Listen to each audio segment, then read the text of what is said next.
Hey everyone, Aiden here from Push Square with Liam Croft's preview of Borderlands 4. Let's see if this one's worth getting excited over in our PS5 preview. Video game developers love a trilogy, so when one keeps going and adds the number 4 to the title, it can act almost like a statement. We're not done yet.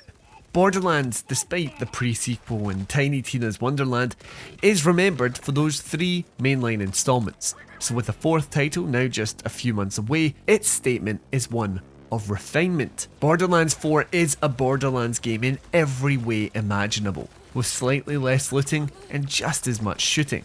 It's fine-tuning the familiar formula to make those weapon drops more satisfying and the act of shooting them even more pleasurable and dynamic. Having played 2 sections of the game across a 3-hour preview event, it is this delicate balance that should see Borderlands 4 return to the heights of the second game. Now, the majority of our hands-on session was spent exploring the open world and engaging with side content, while the 45 minutes towards the end tested our combat abilities in a vault mission.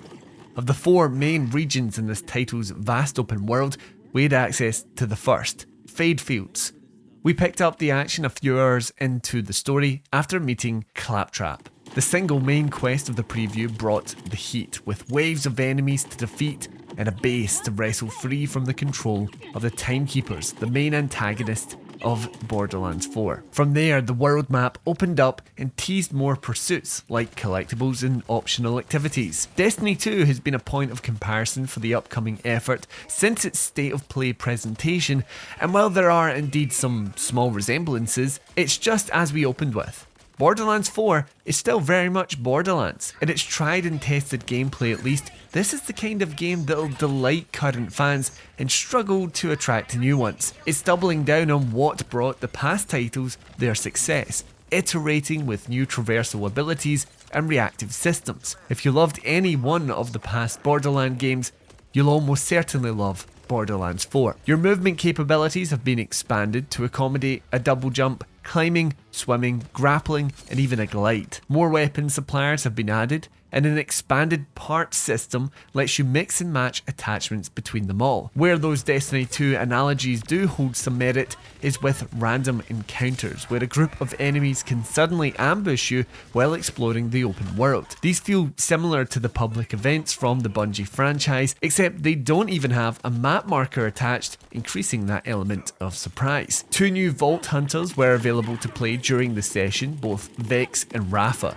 The former boasts siren powers that can summon reapers and ghosts to fight alongside her, while the latter is kitted out with a exoskeleton and shoulder-mounted cannons and laser sword. We tried to split our time evenly between the 2 characters and found ourselves preferring the playstyle of Vex. Lightly exploring her skill tree, we found fun in abilities that allowed the spirits she summons to explode. Rafa, meanwhile, is all about kitting his body out with more robotics and weaponry.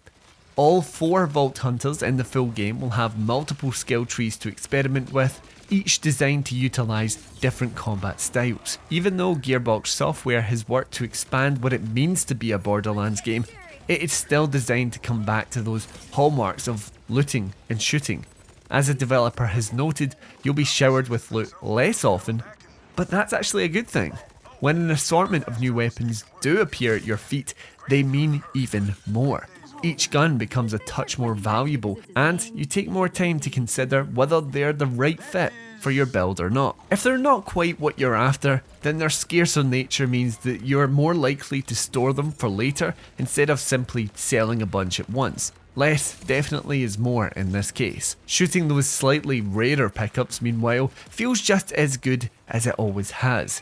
Gearbox Software always goes to town with its combat design, finding new ways to make the act of pulling a trigger more exciting than anyone else in the business. You'll turn empty magazines into projectiles, curve bullets around shields, and leave a damaging blast of fire around you upon a reload. Now, with over 1 billion weapons in the game, and that's right, Gearbox is claiming that it is supplying billions of wild and deadly weapons in Borderlands 4, it's the biggest and most experimental Borderlands game without actually moving away from the general formula. And that's all it really needs to do. With more than 20 million copies of Borderlands 3 in circulation and the more recent Tiny Tina's Wonderland exceeding expectations, Gearbox Software is capitalising on a series currently experiencing its sales peak. While the games do have their detractors, Borderlands still works for so many. Borderlands 4, at least on the basis of its early game, is another installment primed for FPS success.